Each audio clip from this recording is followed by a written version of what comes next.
my name is Bethany Grove, president of the Missouri Western Student Athlete Advisory Committee, and on behalf of SAC, I want to welcome you to a very special evening as we continue the season-long celebration of the 50-year anniversary of women's sports at Missouri Western. Today is National Girls and Women's in Sports Day. It's so easy to be in the moment and focused on the now, but it's also very important that we look back and understand how we got to where we are today. Tonight, we will welcome two very special guests, two pioneers who paved the way for the start of women's sports at MWSU. Before we meet them, I would like to welcome to the stage the moderator for tonight's event, Senior Associate Director of External Relations, Mr. Ryan Mindley.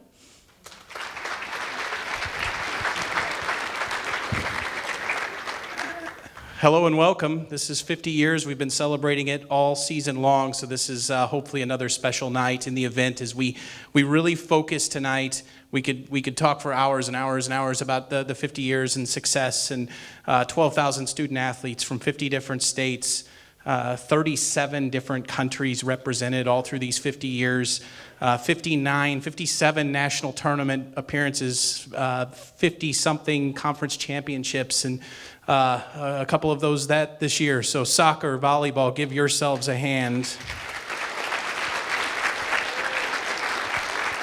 But as I said, tonight we're going to focus on the first few years because to know where you're going, it's very important to remember where you came from.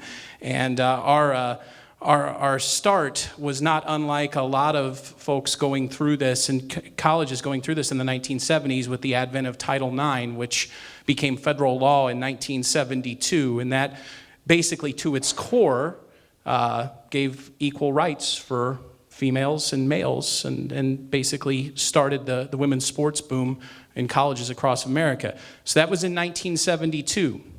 Missouri Western started in 1975-76. So the question is what happened leading up to that and what happened in those first few years? And that's what we will focus on tonight. And our first guest tonight is a 2025 Missouri Western Athletics Hall of Famer.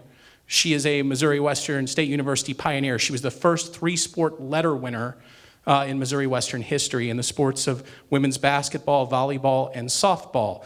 Her career spanned over 25 years at Missouri Western as a student athlete, as a coach, a head coach for softball and volleyball, and administrator. I'd like to welcome to the stage, again, one of the pioneers who's got even more of an interesting story to tell on how things got started because she was the reason. I'd like to welcome to the stage right now Miss Mary Pee Wee Nichols. Mary, come on out here.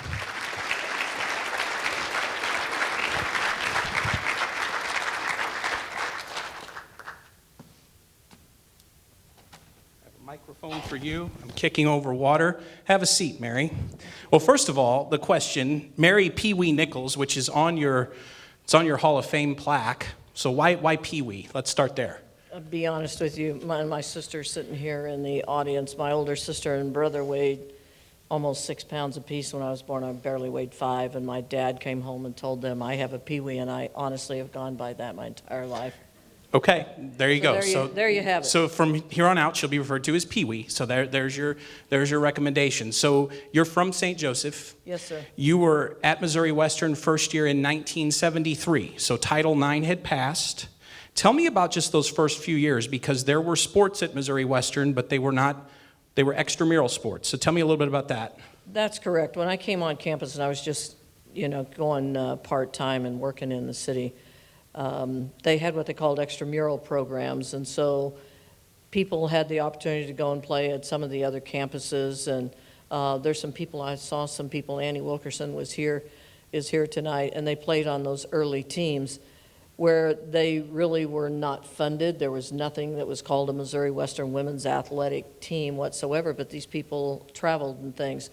And so when I came on board in 73. It was the 73-74 year. I actually played on the basketball extramural team, and Bonnie Green and Chris Faust were from the physical education department, and I want to say that they sponsored us. They traveled with us so we could represent Missouri Western. And we did. We went to SMS, we went to MU, we went to Northwest, went to Central Missouri, and we went on our own money, went in our own vehicles, paid for our own meals, paid our own entry fees, because we wanted the opportunity to play, and Missouri Western did not offer that. And so that took place 73-74 basketball season. In the spring of '74, myself and 3 other people, Diane Withrow, Linda Painter, and Kathy Wagner, the 4 of us approached the athletic department, the athletic director, and said, hey, we are interested. Can we have women's sports here? Why do we not have the opportunity? And to be honest, they just told us there was no interest. Okay, so let me butt in here. So again, 1972 Title IX passed. By 1975, that was federal law for things to be implemented. And so Missouri Western hadn't even started the process of implementing at that point, to your memory. That's correct. Okay, so at that point, you guys asked this question. And again, this is not just exclusive to Missouri Western, it was right? all over the There were country. schools that were, this was basically a civil rights movement in a way, because Correct. there were schools and that gave the same responses and that were slow to adapt because they were forced to. But again, there was nothing that was enforcing it at that point. That's correct. Okay, so you asked the question. You go to the athletic director at the time. You go to the president at the time. Went to the president's office. That's where we were instructed to go from the athletic office, and said, you need to go to the president and see what he says. So the 4 of us, crazy people, went up there and said, hey, can we have a meeting with you? We want to sit down and ask about starting a women's program. And, we weren't even there 5 minutes, and he just said, no interest and no funds. So that's where we were, all right? So then what? So I left that day. The 4 of us, we were, pretty disappointed, and I am a history buff, so I knew quite a bit about Title IX. So I went home that day and just talking to my dad, who was very, very supportive, and for those of you whose dads pushed you, be thankful. I went home and said, Dad, we went and approached the administration, and they're not interested. And he goes, you want to have a team, Pee-wee? And I said, yeah, why don't we have the same opportunity? And he said, I can help you. So my dad had a friend in town. Her name was Grace Day. She was female lawyer in Very St. Joe. prominent female lawyer. Female lawyer in St. Joe. First female lawyer, again, breaking the glass ceiling, for 30 years. And he set us up. The 4 of us went to her office and just asked her, with Title IX, do we have anything that we can do? And this lady took the time to spend with us, and she said, I will set you up an appointment in Kansas City with the Department of Health, Education, and Welfare, HEW, and you need to go down and file a complaint. So the 4 of us went to Kansas City, and we filed a complaint in the spring of 1974 to have a program at Missouri Western. We called it the Painter case because Linda Painter, we all just looked at each other and said, Linda Painter's the oldest one in the group, we'll just call it the Painter case. So that took place in spring of 1974. In the fall of 1974, my 3 cohorts in crime chose to go to Northwest because they had a program. All right, So you're the lone survivor. I was the lone survivor that stayed, yes. And so November-ish of '74, I get a certified letter in the mail that said, we want to meet with you. So they had Department of HEW came on campus, the bottom of the library, and agents standing outside the door. It was all for interview. And I went and interviewed for about 2 hours and explained what we were looking for and the opportunities that we wanted to have here at Missouri Western. I saw no reason why we should not have the same opportunity. And so that was early November, and then in the spring of 1975, they announced that we would have a program. And then Coach Sumrell was hired in July of 1975. So those are the steps that it took for us to have really what we have right now. I guess the question here is, so your other 3 that were the troublemakers in this, They were. right? Why did you stay? Well, I'm from here, and my older sister went here to school. My brother went to the junior college before it became 4 years, and then he went and became a kangaroo later. But, this was my home, and I just felt like I should have the same opportunities as anybody else. And I could have gone to Northwest and played. That was not, I just wanted to stay home. So this is the Department of Health, Education, and Welfare, and it never really was publicized. You go back to the archives of media, and this was never out there. Why do you think that was? I think they, and I'm speaking here just out of, my own personal opinion, I think we all wanted it to be a positive experience and nothing negative. We did not file a lawsuit. It could have been a lawsuit filed. We did not want to do that. We just were seeking reasons on what do we need to do to make these opportunities available. And that was the easiest way to do it. And I was not the only one interviewed. The administrative staff was interviewed also. And at that time, Missouri Western was told you have so many months, days, whatever, to become compliant with Title IX. It was a federal mandate. And so that's how it came about. And all you wanted to do was play. All I wanted to do was play. Okay, so that leads us into the first year of women's athletics officially, which was 1975-76, making this 50 years. And in the summer of 1975 is when our first women's head coach and women's coordinator was hired. Rhesa Sumrell is in 7 or 8 different Hall of Fames in the state of Tennessee and here in Missouri, including Missouri Western and the Missouri Sports Hall of Fame. Rhesa was a 26-year-old from Middle Tennessee who was hired to become Missouri Western's first coordinator of women's sports. And we'd like to welcome Rhesa Sumrell to the stage now.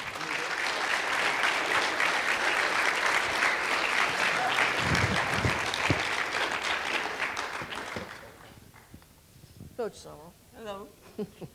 Hello again. I have a microphone for you as well. Didn't know you were ever so soft-spoken. Am I? Yes. Did y'all hear her back there? Well, okay, so Rhesa, welcome. She came all the way from Alabama to come talk with us today.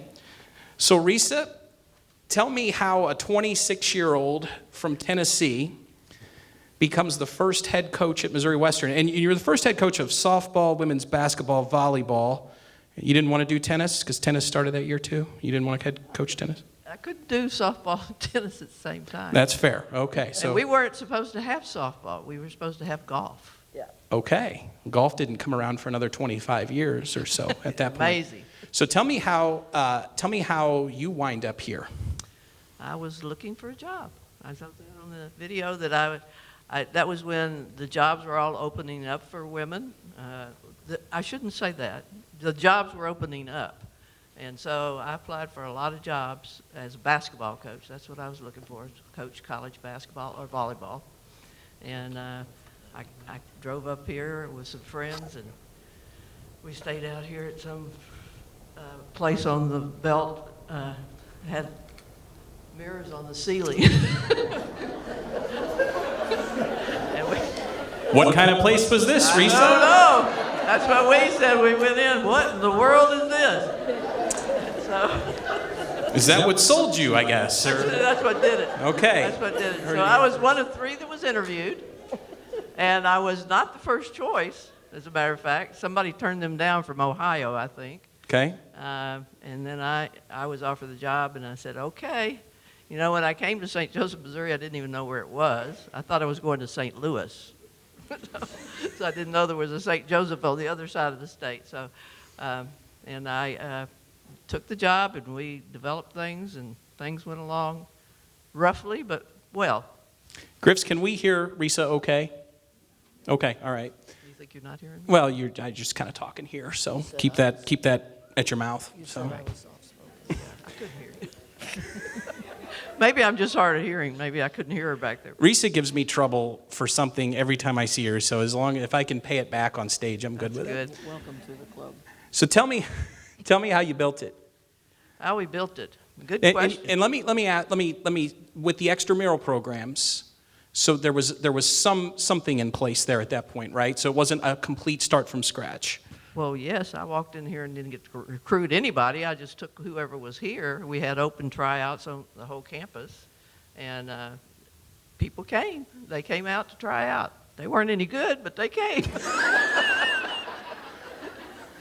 We had a decent core of athletes with Mary and some of the other ones. Janice Petty was here and played all sports, and I think she's passed away now, but. Deborah Mabin came in at second semester, which was a really good pitcher for the softball team, and she played basketball too. So we had some people that could play here. We just didn't have a lot of them. Okay, so the first sanctioning was not, Missouri Western, obviously NCAA now. Before that, we were in the NAIA. And before the NAIA, it was the AIAW, which was the Association of Intercollegiate Athletics Women's. Do I have that correct? Okay. Yes. And that's what started nationwide at all levels at that point. So we're in the AIAW that first year. There were rules, there were regulations. You said in the video that you cheated a lot. Is that true? Yeah, you weren't supposed to talk to people when they were playing at their event. You were supposed to wait until you went away. But I would talk to them immediately after they finished. So, Okay, all right. No one was enforcing it. You just... I had a friend down at William Jewell that told me I wasn't doing what I was supposed to do. But it worked. We got some people in here that could play. Yeah. And they were pretty good off the bat on everything, we too. were. So before we get there, I'd like to... Charlie Burry, who passed away last year at the age of 93, was the first athletic director in Missouri Western history. And again, when you look at you mentioned having struggles, and it's been growing pains and everything else, but the university was essentially forced to adapt.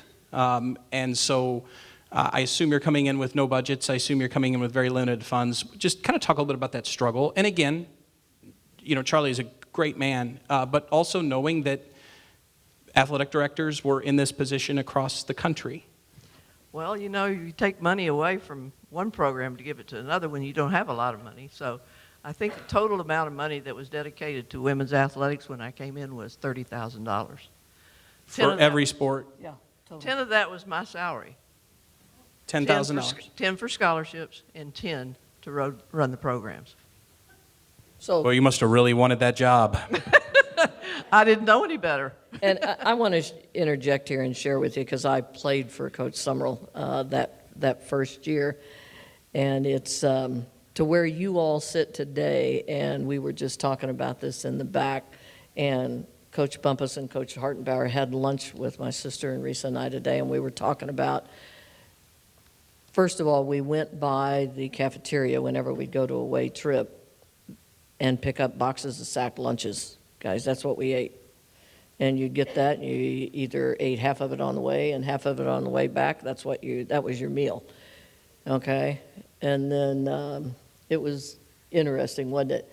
And if you look at the arena and the indoor facility that you all have now, we just kind of laugh at each other. We took pictures when we were here in October, and you go into what we called the old gym, because they built a new gym when we were both here, but the old gym, and that was the only facility we had, folks, was the old gym. Well, I can tell you that we, as the women, definitely took the back seat. We learned how to jump for volleyball off of little trampolines up on the balcony. We took ground balls in the hallway down on the far end, because if it was raining outside, the football team came in. So volleyball went up on the balcony. And this is very easy to visualize, guys, because all this stuff still stands. Yeah. It's all still in existence there. It's just not used for And so anything. it's very real. So, I just want you to understand that we wanted the opportunity to play. A lot of us, Patty's sitting down here, and I played softball with Patty, competitive many, many summers, and we wanted that same opportunity here. And so we did whatever it took, and Coach Sumrell was she was going to make it happen, that's all I can tell you. And so just, taking the opportunity to be wherever we could, because that was volleyball during football season. During basketball season, Coach Filbert was here, and I had mentioned this before. He practiced 4 or 5 hours. He didn't care. So we practiced after Coach Filbert with basketball, and then softball, the weather here, my softball people out here. And it is, you hit ground balls wherever you could hit ground balls. And I can tell you, I'm worn out from running that balcony, down steps, over, up the other side of the steps, across that balcony, down and over. That's what we did thousands and thousands of times. Does volleyball do any running? Yes or no? Yes, you do. Okay. We told I'll her- guarantee you don't do as much as we did. Yeah. We told her she really just thought we were going to be track stars or something. That's what we did. I guess, having to make do was one thing. Before we get more into that, I'll ask you this. So you had your first signee in Sarah Nolte. Is that correct? That was the official, yeah. Okay, that was the She first. signed first. She signed first. She was the first signed. She was the first scholarship. Scholarship, She had yeah. to sign scholarship. yeah. Okay, so tell me a little bit about you, what you remember about meeting Pee Wee. Let me throw this out. Did you guys get along to start? Yeah. Okay. Wasn't bad. Mary, would you like to I knew I had met the boss when I met her. I went into Chris Faust's office, and Chris Faust is standing up, and Pee Wee's sitting at her desk. Okay. All right. So There was actually a mutual respect. I was very thankful that they had put the program in place, and Coach Sumrell accepted it. And yeah, there was a little bit of a hardship there to begin with. I considered the program mine, to be honest with you. She'll tell you that. Took ownership of it. the whole program, all of it. Yeah, it's Okay. mine. Yeah. All right. Yep. And so we butted heads numerous times, and I told her we won't go into any of those things. I ran my I don't arse remember off, either. is all I can tell you. For everything I said, I ran links. Yeah, we'll leave it at that. All I remember is at a basketball game once she got mad, and she went to slam the ball down, and she missed it. Went through my And it went up to the ceiling, and she got a technical. Now, I had a rule you had to come out if you had a technical. So she came out and sat on the bench. Okay.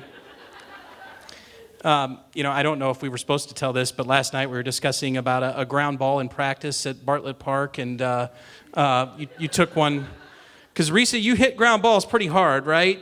At I point did. blank? I did. Yeah, she did. You took one off the chest and Looked at my third baseman, and I said, I don't know what the hell she's trying to prove here.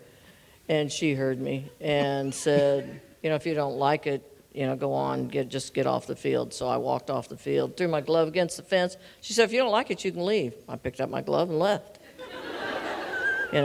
And so then team meeting at my house with all of my kids that played with me. And they said, come on, Pee Wee, we need you. You're our captain. We want you to play. I can't play for her, Then Chris Faust called me, and she said, you need to be in my office. Went to her office, and she said, you owe Coach Sumrell an apology. So here we go. These are the things you learn in athletics, right? Little humility. I wanted to take care of my program.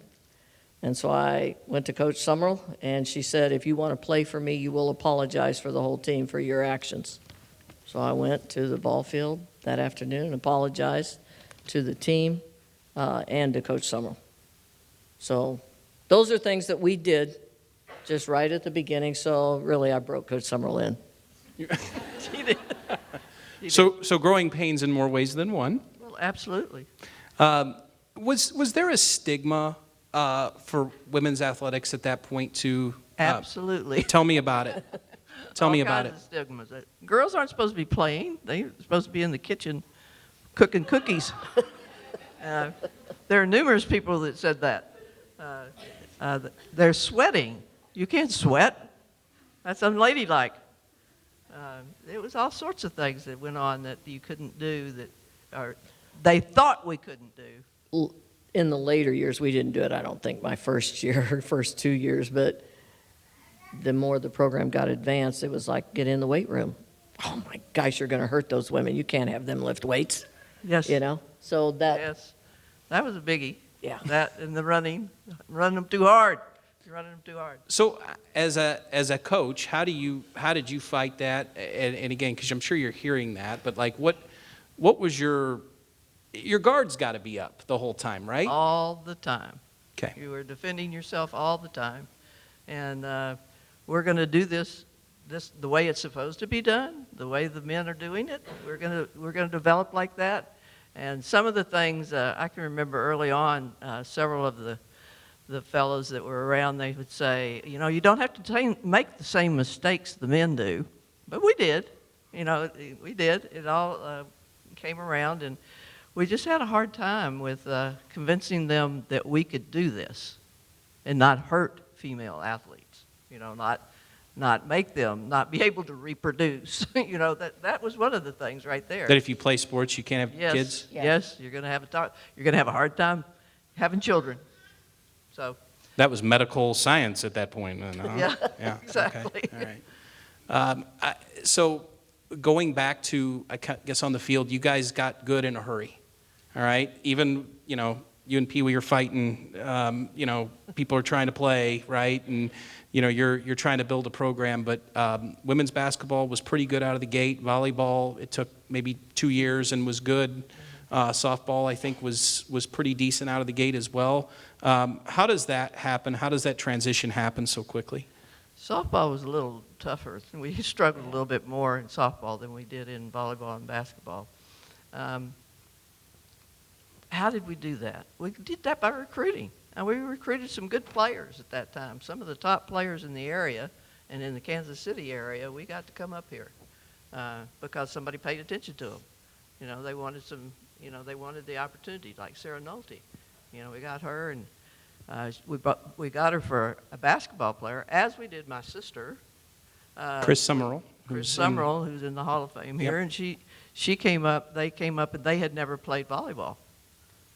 But we put them out on the volleyball court, and they thrived at volleyball. So that's the other thing, too, and I think people don't understand this, is we had 4 sports to start. Right. Man, the majority of those student athletes were multi-sport athletes, correct? Oh, yeah. I think they all were. we I all don't were. remember any of them that didn't play more than one sport. So they just, and that was just, you had to, right? Yeah.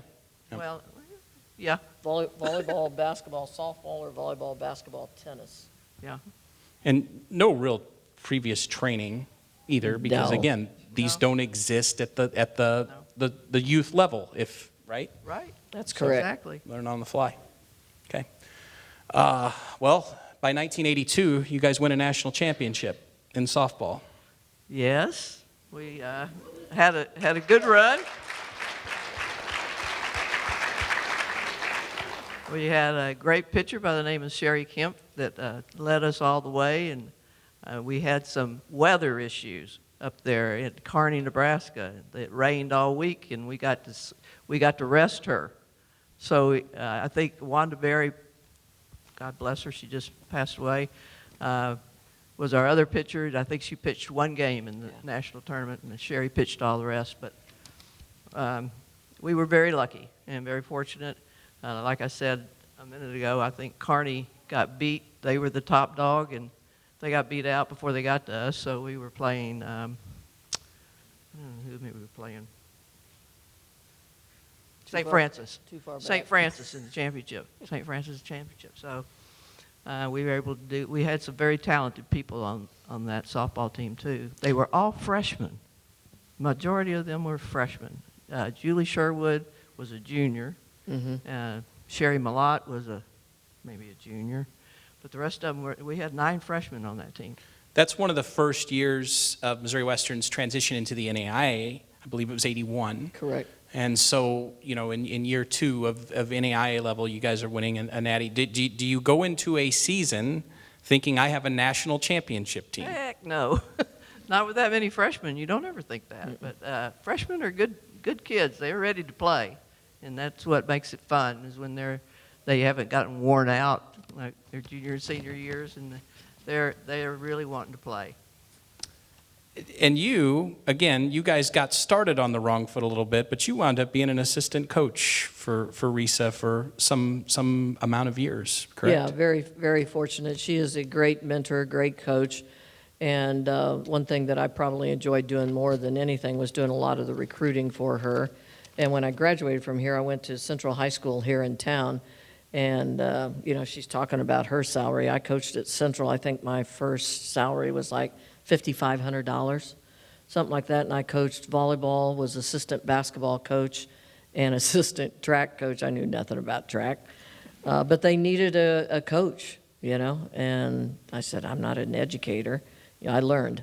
And so very fortunate because 3 of the people on her national championship team played for me at Central High School. So did a lot of recruiting for Rhesa in the area and to help support Missouri Western.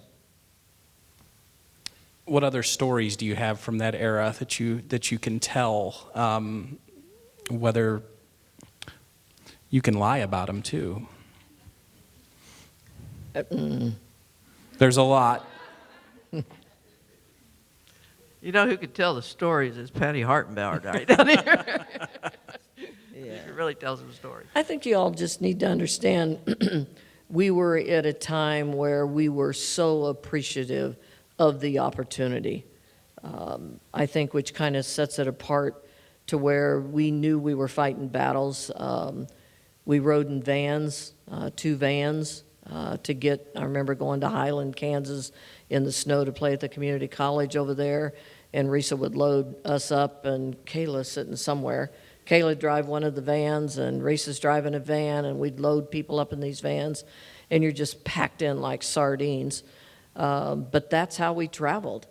And then you get to, then we have the minibus, and we all go get licensed to drive the minibus. And I remember driving the minibus when I was coaching by myself all the way to Pensacola, Florida, for spring break.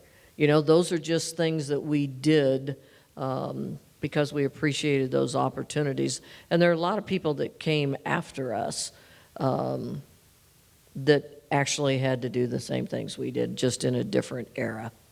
Well, and I can remember even back to 2002, softball still practicing in that little gym, and that's in this century too. So we're not that far removed. When were they in there? In 2002, just practicing in the gym. I mean, like, Field house. well, that was before the field house. So yeah, actually Sure. until 2010 Yeah, is what a when, blessing y'all have. yeah, well, 2010 was when the indoor was built. So up until 2009, the softball team was still practicing in that little gym, still taking ground balls in the hallway. They had batting cages in there at that point. So we're not that far removed. So it's kind of crazy to think about that. Right. So Rhesa, you're here for 13 years at this point. You finish up in 1988, and you go. Is that No, correct? you're a little off. Am I off? I left at the end of 86. 86. Okay, I apologize. I'm glad your memory's good on that. Okay, 86. You go to the University of Missouri. Tell me about that decision. Oh, no. Worst decision of my life. That wasn't any fun. I went down there, and those athletes are all... Huh? Be careful. Yeah. Oh. We're okay. We're not filming this or anything. It's fine. We can edit it out. So You are blessed to be at a Division II school. That's Yes. what I'm going to There tell you you. go. There you Because go. either you all are good people. Yes. Those people down there are not good people. I'm kidding. I'm kidding. no, she's not. No. Okay. I didn't care for that level. Very quickly, I didn't care for it. So I left there in the fall of '87 and went to Central Missouri as the assistant volleyball coach and head softball. So we can boo that. Listen to the groans out I there. know, I know. And I was there for 20 years. Yes. So She's also in the Central Missouri Hall of Fame, and a lot of her teams came back and tortured the Griffs over those years too. yes, So, yeah. we had some good rivalries with the Griffins over the years. You guys coached against each other because you came back as the head softball coach and the head volleyball coach at the end of the 80s, correct, in the NCAA transition, or really when Rhesa left, right? Right. That's correct. I left the school district here, got my master's degree, and then moved into the admissions office, which a lot of people don't know that, was a academic advisor and counselor in the admissions office, so I could recruit for her and help her with the as an assistant coach. That you just did what you had to do to be able to participate. So I did that for about 3-4 years, and then when Coach Sumrell chose to leave, they came and asked me if I was interested in doing it. I asked her to come Yeah, take that she job. asked me because I was not going to do it. My path was going a different way, and I was in kind of a PhD program at University of Missouri, Kansas City, and wanted to go the academic side with student services. And so she called me and she said, I think you need to take this job if they'll offer it to you. So here we sit. So we did it. Did you, as the years went by, did you feel more supported? Did the university kind of catch up with support? Yes. Okay. They did. they kind of liked us after after we won some, and they really took an interest. There was a lot of interest. We could have used a little bit more financial support, but they did fund us well enough to play our schedules. How's that? Let's say it like that. Okay. And I guess this is kind of the segue. So then, Mary, you basically were here as a student athlete, here as a coach, and then the SWA, and spent your time here. And again, so you're kind of the connection to folks in this room. There are, I'll tell you what, if anybody here that's a former Missouri Western or current Missouri Western head coach, stand up, please. Be recognized. I know Debbie Bumpus is here, who's one of our first basketball coaches in the 1980s. Marion Carbon, Yay. Patty Hartenbauer. Patty, assistant coach. Yeah. Assistant coach. Yep. Yeah. And so, Patty was here for multiple generations of coaches here. So you're here longer than all of us. I say that in the best way.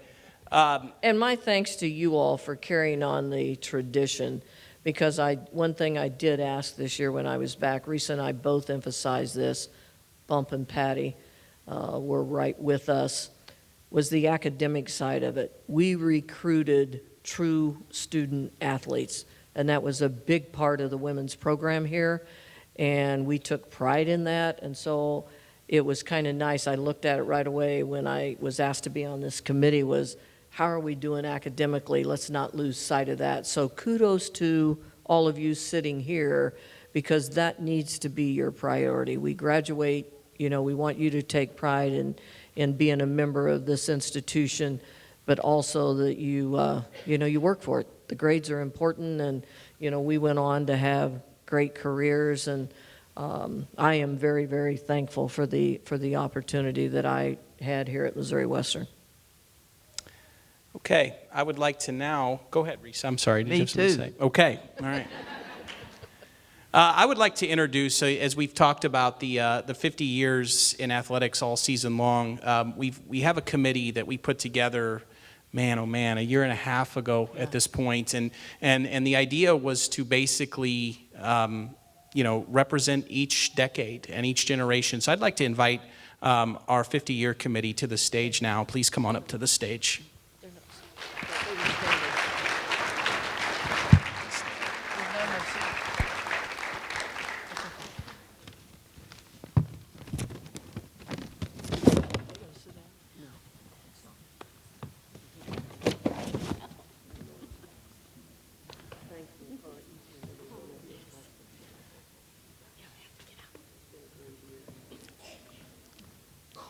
So while Mary's giving her hugs, I'll introduce our committee here. First, Patsy Smith, who is a former student athlete for tennis, former head tennis coach at Missouri Western, long-time senior women's administrator and associate athletic director. I'm sorry? Sorry, I don't mean to boss, but Teresa needs to be up here. Teresa needs to come up here as well. She's part of the committee. She's the chair of the committee. So it's okay. Good call, Mary. I appreciate it. So Patsy Smith, who joined the Missouri Western Hall of Fame a few years ago, who spent a long time of your life as part of this too. So everybody give 25 years. Give Patsy a hand. Miss Kayla Schoonover, former assistant softball coach, former athletic trainer, member of the Board of Governors, and maybe the most impressive, she has 5 kids, and 4 of them were former Missouri Western student athletes. And Kayla was here during the original time as well. Kayla was a head softball coach. And head softball coach too, yes. And assistant basketball coach and everything else. So, and then Trini Wilson, our current assistant chief of police. Trini was a former women's student athlete here for softball in the 1980s. Miss Roberta Diaz, who's the director of operations for the Hoolney Center here at Missouri Western. And Roberta was a former Missouri Western volleyball student athlete. Roberta and Trini both played for Pee Wee. Miss Marion Carbon, who spent 25 years of her life here at Missouri Western, first as a volleyball student athlete, SAC president, national SAC representative, assistant volleyball coach, head volleyball coach, and won the first MIAA championship here in 2017 for women's volleyball. And then Ms. Teresa Grossbach, our Deputy Athletic Director and our fearless leader for this committee, who's been here since 2018, so 7 years. So there's more than 150 years of Missouri Western experience on this stage right now. So let's give everybody a hand.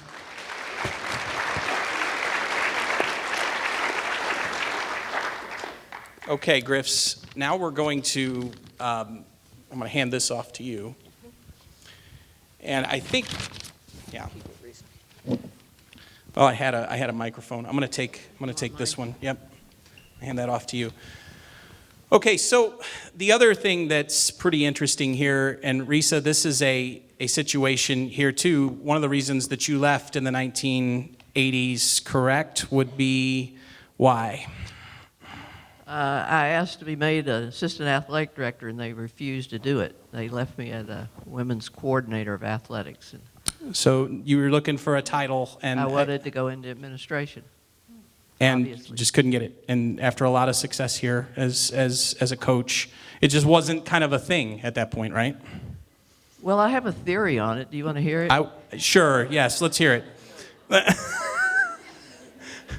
Ed Harris came in here to take Missouri Western into the NCAA, which unbeknownst to us, and I was one of his major opponents because I was so supportive of the NAIA. So he just let it happen. Okay.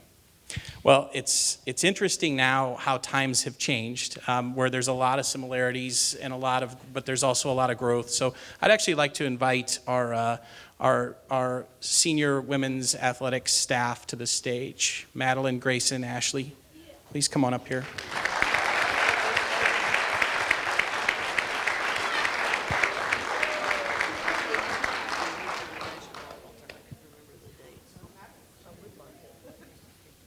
What's that? Yes, okay.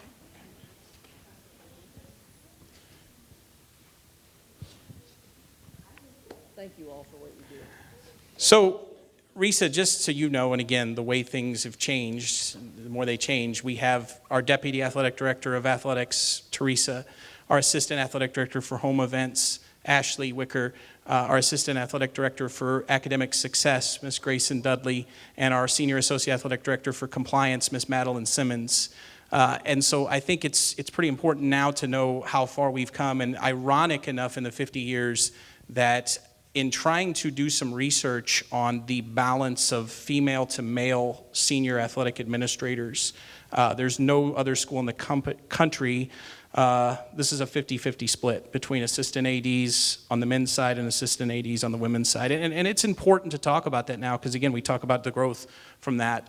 It's not something we think about, but there is no other school in the country that is a 50-50 split from female to male. Also, we have a female president. We have a female chief of police. So I think that's something that needs to be recognized and celebrated, especially in this 50 years. So give them a hand.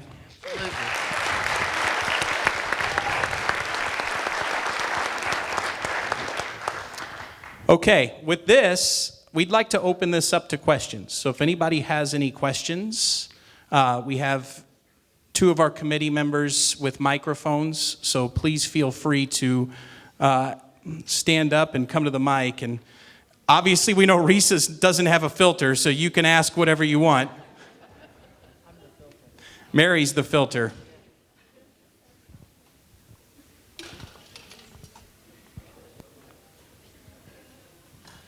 Hi, I just want to start off by saying thank you to everyone who's just brought women's athletics to where it is right now. As a volleyball player, volleyball's been a part of my whole life, and while it doesn't define me, it is a really big part of who I am and what I love to do, and I wouldn't be able to do that with anyone in this room, so just thank you so much for that.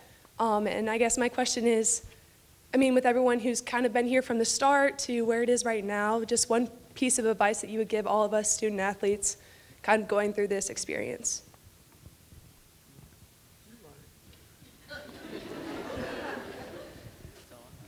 Sorry, we kind of defer to each other. You know, we talked about it with Ryan a little bit. What we want for you all is to understand where we've been and for you all to appreciate it and know where you can take it then to the next level. Keep pushing the administration and keep your eye on the target. Again, I will encourage you to understand the educational side of it. We want you to be successful. As a coach, I'm saying that, and that's important to you.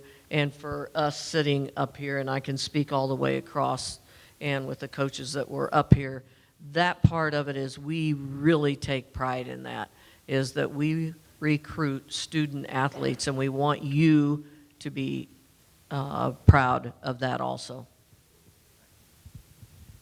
I think that one of the things that you all need to continue to strive for is equality. You know, I guarantee you're not still equal. It's not still the same for the guys and you all.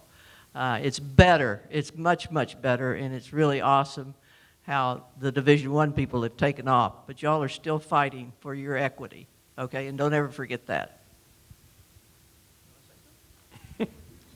That's a hard act to follow.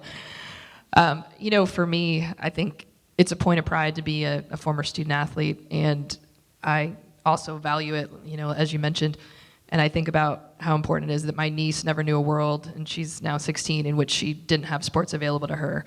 So I think, you know, continue to honor the past, but I think it's on you as ambassadors to continue to carry it forward, and I think we learn a lot from athletics, and every time we get down and we fail, we get back up again. Like, we are resilient, and you are going to be the next wave for us in our country that we need for future leaders. President. She said president.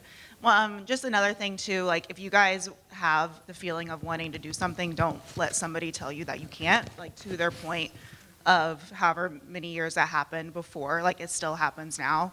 And I was a previous volleyball coach at the college level as well, and I never thought I would be on this side of it. So, like, don't feel bad if, like, your plans change, and it's okay. So, like, and also at that same time, don't let people tell you that, you know, you're not going to fit that role, because you probably are.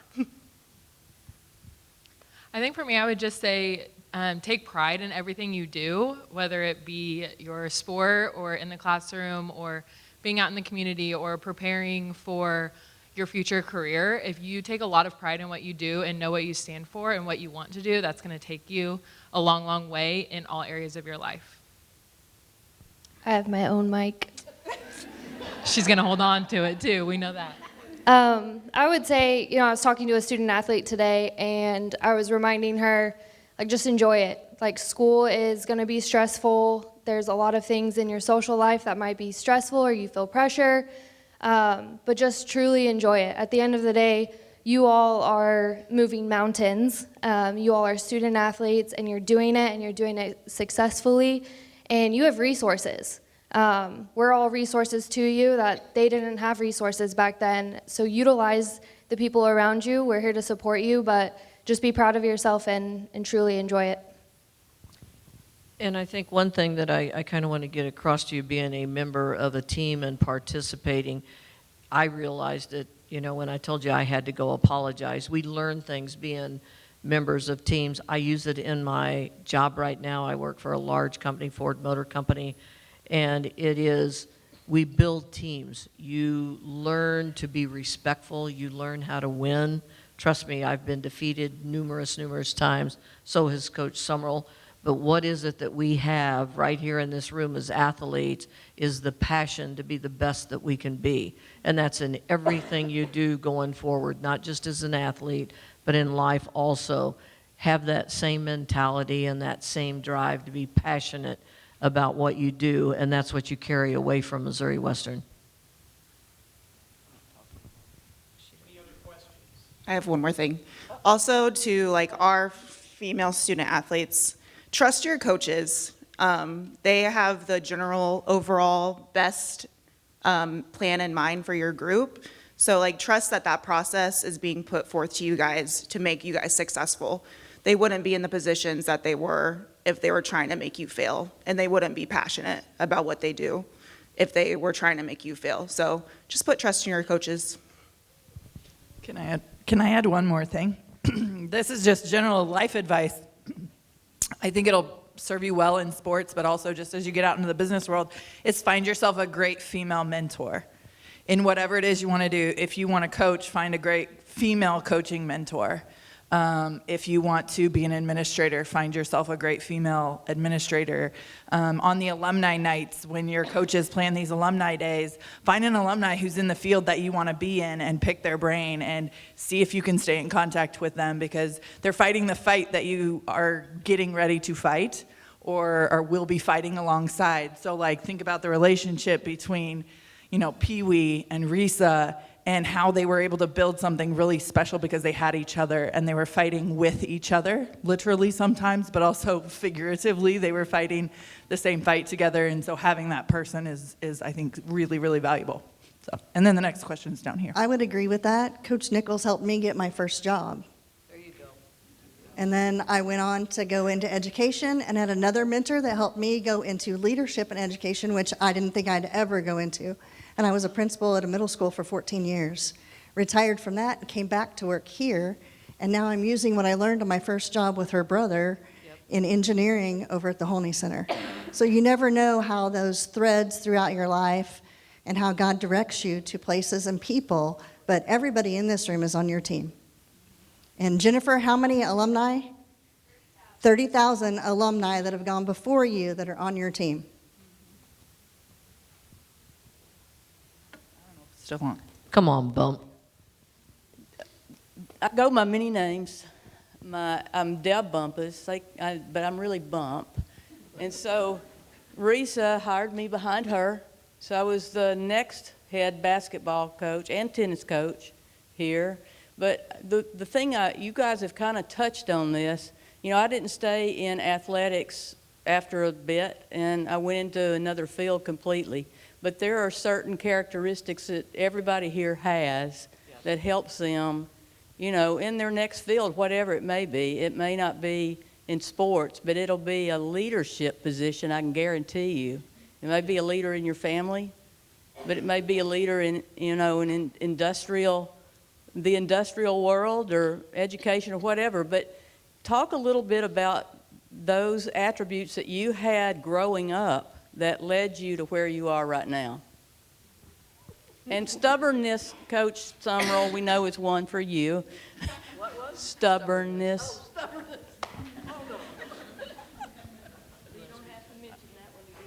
I don't have to mention that one again. Well, I grew up with a big brother that was a great athlete, and I'm sure some of you all did too. And yes, stubbornness was one of them, but I just wanted to be, first of all, I wanted to be the boss.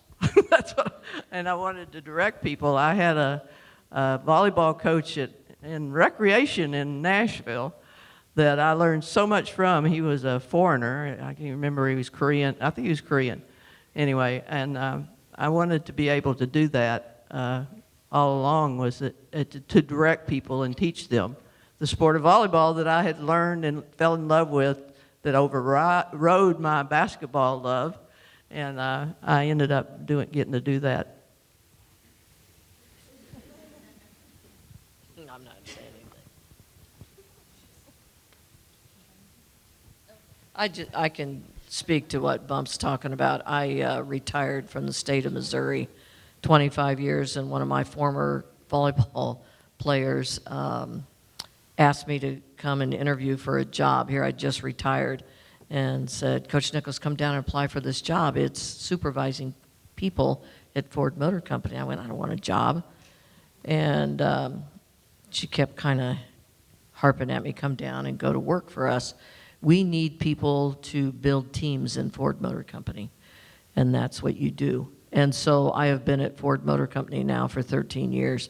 So retired from the state of Missouri after being here, and I also did a stint teaching GED at a prison for 4 years.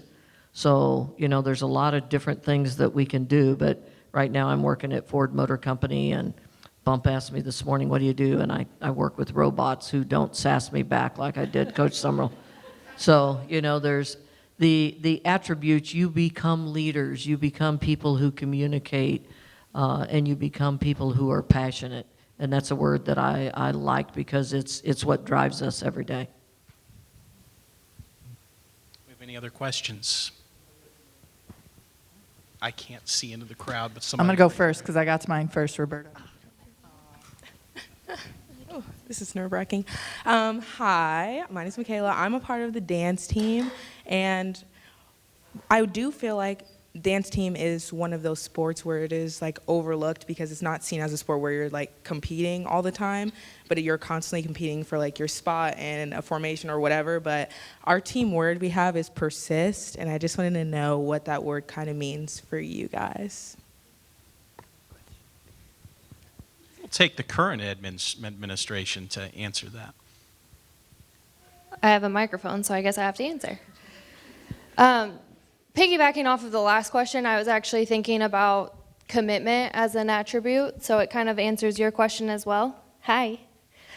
But I think being committed to what you're doing, giving your full heart, your full passion into something, you can be successful. And so to me, like that's something that I've been my whole life. I was a committed tennis player. Didn't get me very far, but I was committed. I was a committed coach for a short period of time, and now hopefully you all can see that I'm a committed compliance director. But behind all of that, it's just persisting through challenges, overcoming them, leaning on people you work with, people you surround yourself with. But commitment, I would answer your question with that word. Great question. I think for me, I would say it's relentless pursuit, and it's about work ethic. So my family, very blue collar. My dad started on a railroad, like throwing a hammer and putting nails in rail. My mom was working in a laundromat, and they both worked their way up where by the end, my dad was a regional manager of 6 states for UP, and my mom was running that laundromat. So for me, I had 2 incredible examples of relentless pursuit. If you want it, you got to work for it. And as the first female AD at my last institution at Baker, I was used to being the one woman in a room of 10 to 12 men, right? Like running that department. And for me, it was just about having a really good sense of self, right? So, and persisting through that and just staying true to who I am and trying to serve. That was big, like serve our student athletes, serve our coaches, and in that relentless pursuit of excellence. And so I think that's what it means for me. And I hope that all of us can be good examples for you and support you on your journeys.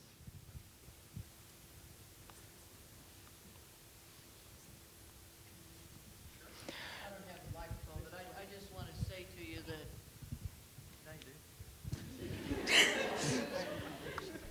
Madeline, share your microphone. yeah, it is pretty simple for me. If it's something that drives you, then seek it. Think about if I and my 3 buddies would not have pursued the chance to play. So you're doing the same thing. Find something that drives you and get after it, right? Yeah, don't give up. It's don't let somebody shut that door on you and tell you no. I was going to go right through the door, and you can do the same thing. I would say too, just it's okay to have a bad day and it's okay to not be okay, but to still show up for your teammates and your coaches and the people that are counting on you because you committed to the team is also part of persisting.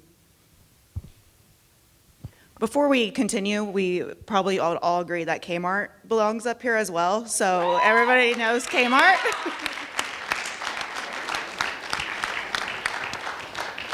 She's the real boss. My name is Lindsay Kelderman, and I'm on the women's basketball team here, but this is kind of a fun question. You said that a lot of you guys did the multi-sports and, went from one to the next. So first off, how many of you guys were doing, volleyball, basketball, softball, and were you guys all going, as soon as basketball gets done, the next week you're starting softball, or just the dynamics of, always being around each other, having the same coach for everything? How did that all flow? She coached all 3, which was horrible, okay? And so we finished volleyball, and you think about what the season is, but 2 weeks before that you did basketball, and we went we don't need to run for volleyball and then turn around and run for basketball too. Yeah, you do. You know, so yeah, it was difficult, but that's what we wanted to do. Yeah, we had almost everybody that played when I did played more than one sport. No. Clearly, you weren't limited to 20 hours a week. Clearly. No. 20 hours. We ran for 20 hours.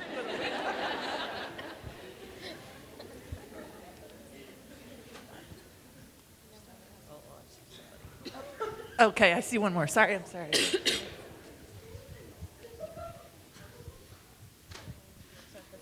Hi, my name is Haley McKinney, and I do track and cross country. What is your... I know that feeling. We did it too as volleyball players. Fair enough. What is your advice for the track kids as they tried to shut the program down and now it's reinstated? What is your advice to keep the track program going? Improve yourself, I would say. I say that to you guys. Look at everyone looked at me and handed me the microphone.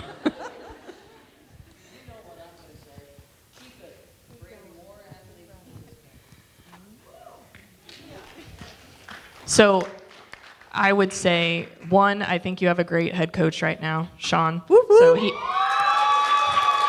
I think that's a huge part of it. And we've got Jordan and we've got Jana. So you have a great support staff right now. And we meet at least once a week, if not every other week. And so we're constantly talking about the program and how to put you in the best position to be successful, knowing that we're coming off what was a very stressful experience. And so, and I think it goes a little bit to Ashley, we try to stay on the same page, and so belief in us that we are working on your behalf. You can stop by my office anytime you want to talk, so I think that's another thing, open door.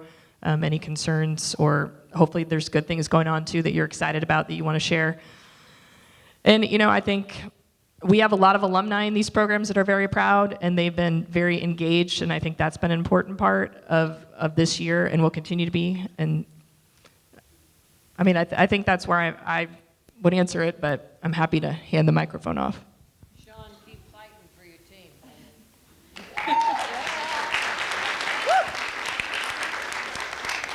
I have a quick question. Do you all do fundraising? Yeah.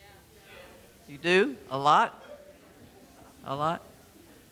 More than they want, of course they do. You need to build support for your program. You need to build the support for your program. Get people to come watch you. Get people to talk about you. Get people to donate to your program. That's all part of it. And that's the way you keep it, is to get people to support it.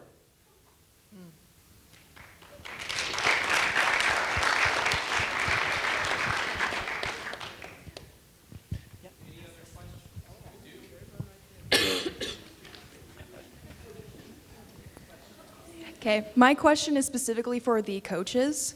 If you could, or if you know everything that you know now, if you could go back and change anything in your coaching careers, would there be anything that you would change? Yes, I would never have left Missouri Western.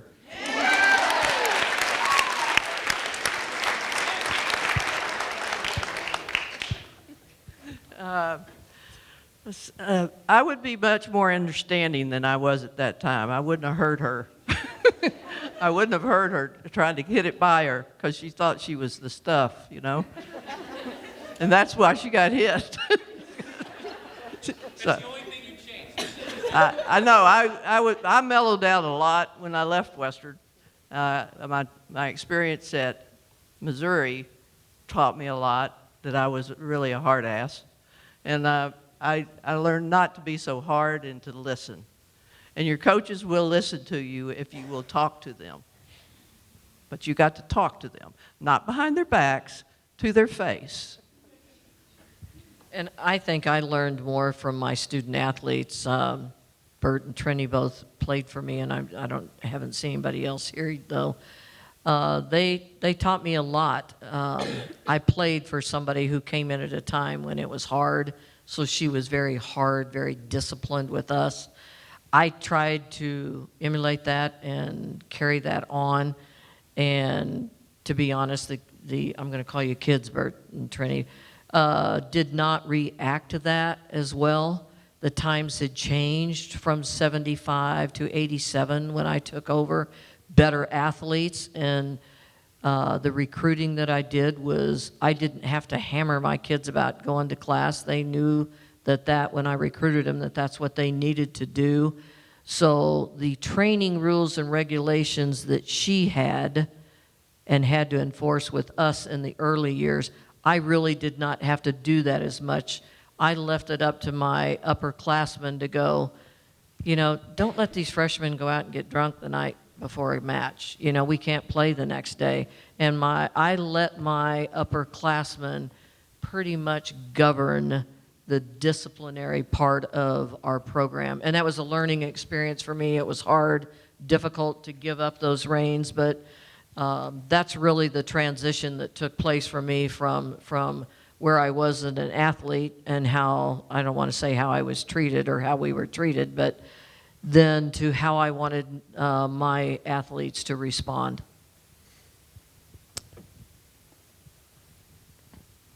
One more question.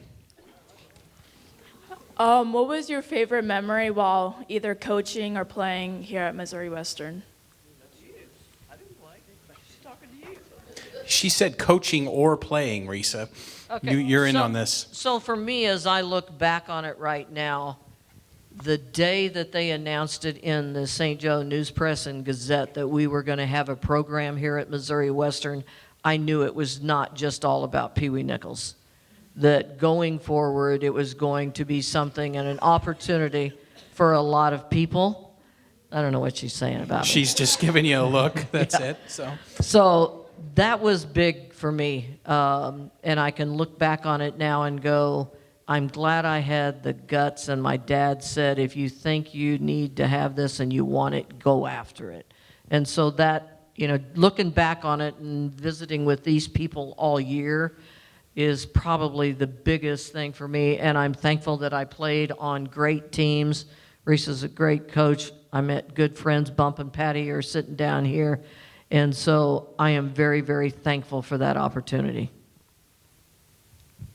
The best time is the relationships with the student athletes, and it's always been very important to me to have a relationship with my student athlete. And I've had so many opportunities over the last 20 years that I haven't been coaching for people to come back to me, and they still stay friends with me, and they come visit, and they are friends for life, and that's the best part of it.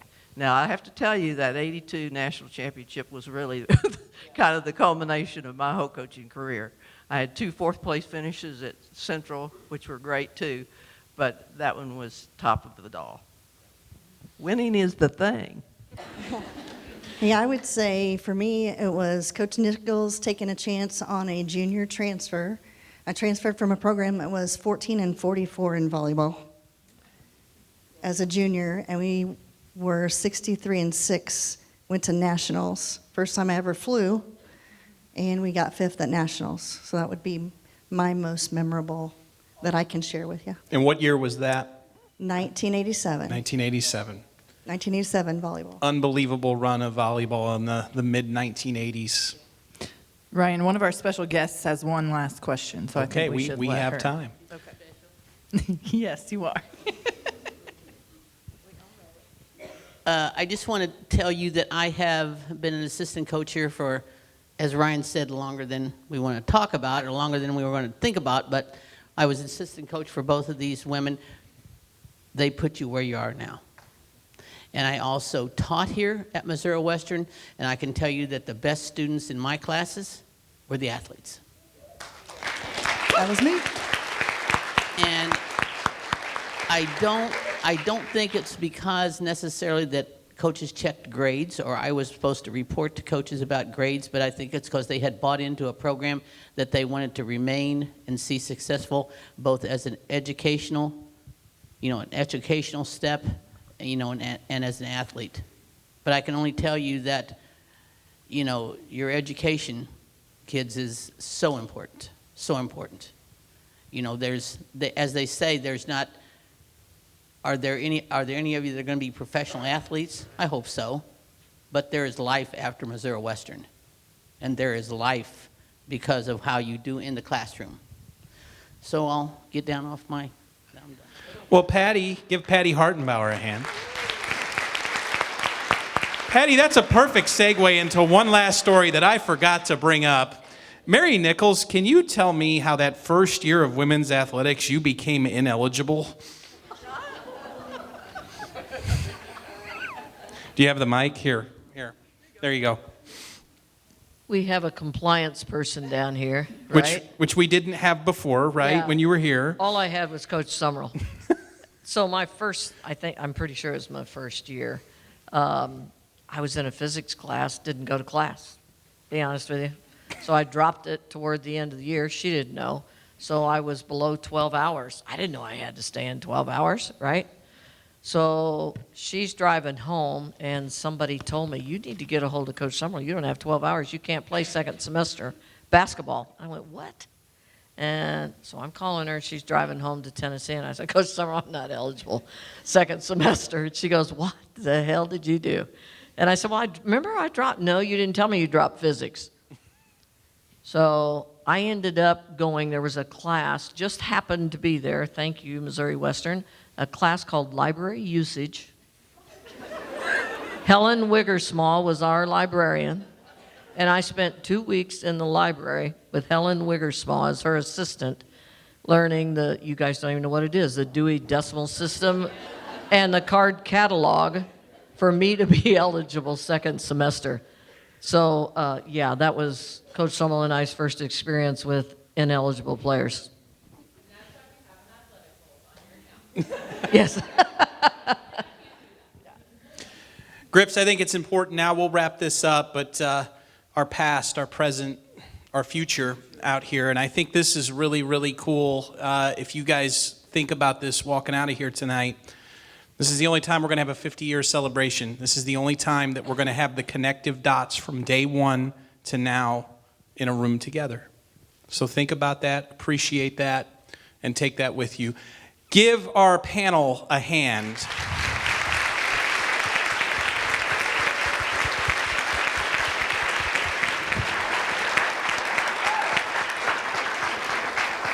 Thank you all for coming out.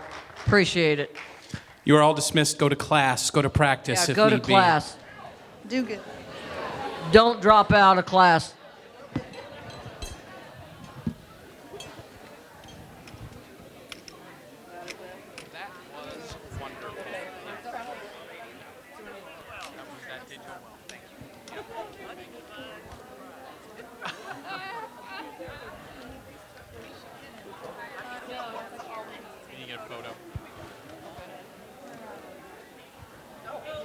Committee, 50-year committee, make sure you guys come to the stage, please. 50-year committee.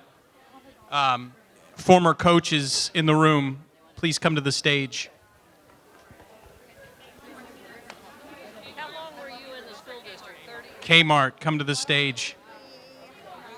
29. Somebody asked me the other day, and I said, I know she retired. She had to have. Caitlin Martinez, come to the stage.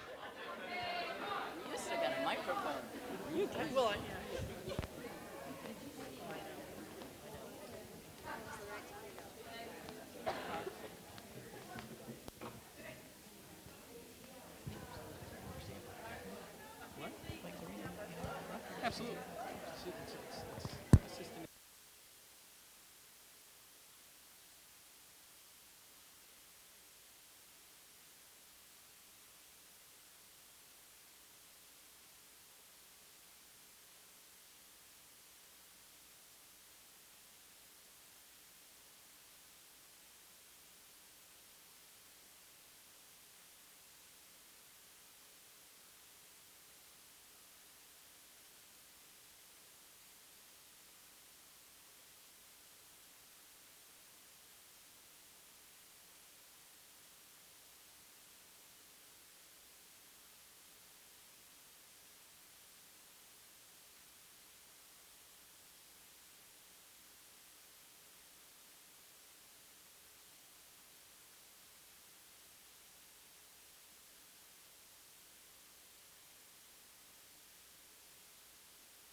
Okay, I know everybody's reliving. We're going to try to get a quick photo with everybody that's here. Current head coaches, former coaches, current admin, committee, everybody that's in the room tied to Missouri Western Women's Athletics. We're going to get a photo.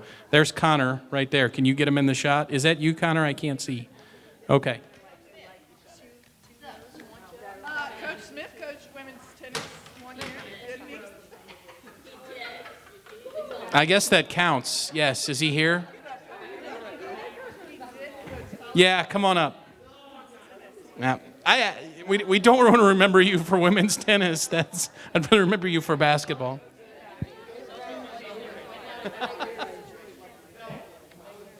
Pee Wee told a story. Never mind, I can't tell it right now. I'm not going to tell it.